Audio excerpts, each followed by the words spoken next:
Greetings, CBC. Welcome to this week's Sunday warm-up. This week we continue in our series on the seven churches in the chapters 2 and 3 of the book of Revelation. So we have two left. We have the church in Philadelphia before us this week. So that'll be Revelation chapter 3, looking at verses 7 to 13. So for this Sunday, focus will be Revelation chapter 3, verses 7 to 13.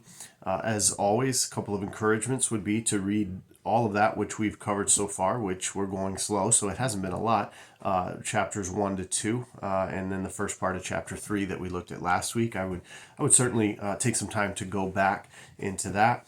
Again, another encouragement would be trying to read through all of the book of Revelation each week and just continuing to read, pray through, take notes on. So just a couple of side things. Let me give you a couple of thoughts about what we're going to look at this week for some additional study into the church in Philadelphia, or to the message to the church in Philadelphia. So we're going to look at the words of Christ there in verse 7.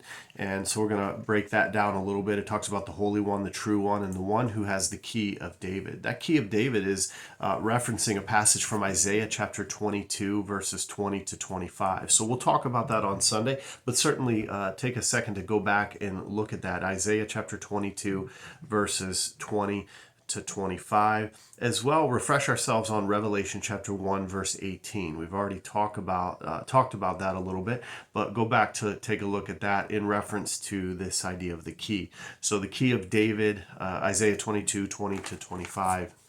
And again, take a look at Revelation chapter 1, verse 18.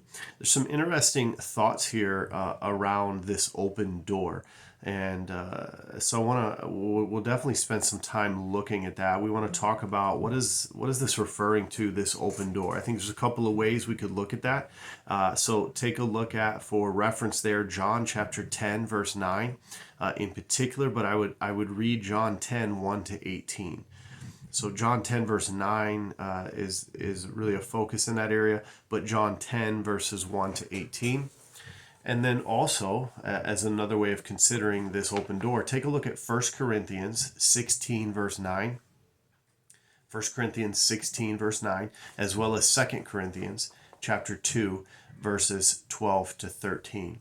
So within that section talking about an open door, we want to talk about what's being described there, what does it mean by this open door, and then we'll also in there talk a little bit about the synagogue of Satan that is being referred to, which is the second time we've heard that. Remember Revelation chapter 2 verse 9, we first heard this reference to a synagogue of Satan. So we'll look at that again in that section on an open door. And then speaking of open doors, as you look at Revelation chapter 3 there, verse 8 and 10 to 11, I can't help but feel then we get a bit of a picture of what a true open door church is called to be, or what it looks like, a description of maybe a true open door church. That's a familiar phrasing in our world today. I mean, we're a church of open doors. We welcome all people. I think we get a really interesting description there in Revelation chapter 3, verse 8 and 10 and 11 of what a true open door church should look like, what that calling is of a true open door church. So we're going to spend some time there in that middle section discussing what it means of that this open door is, and what a true open door church should look like.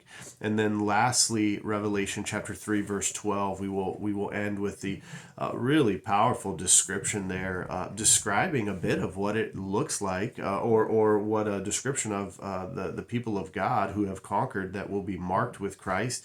Those that conquer, they will be pillars in the temple of God. And so we want to look at that, really under this understanding of, and maybe pull from the Heidelberg Catechism question number 1, of what it really means to belong to identify as a child of God and a slave of Christ. So So that's what we have before us. Again, as always, quite a bit of scriptures to take a look at. So I encourage you to take some time to look through those scriptures. Certainly be prayerful about our time in study this week. We have soccer camp before us this week, so missions activities during the day. So if you're going to participate in that, thank you for that. Certainly, if you can't make it out for that, be in prayer for us this week. Food pantry is Sunday, and certainly a lot before us this week. So what a blessing to be able to be a part of the ministry of God here, and the opportunity to serve with you, to be a pastor, and just to be in this ministry together with you. So my prayers for us as we study in the Church of Philadelphia this week, as we continue in our studies through the book of Revelation, and prayers for us as we listen to and have those ears that are open to hear what the Spirit is saying to the churches then and to us here and now. So God bless you this week. Looking forward to this Sunday as always. God bless you.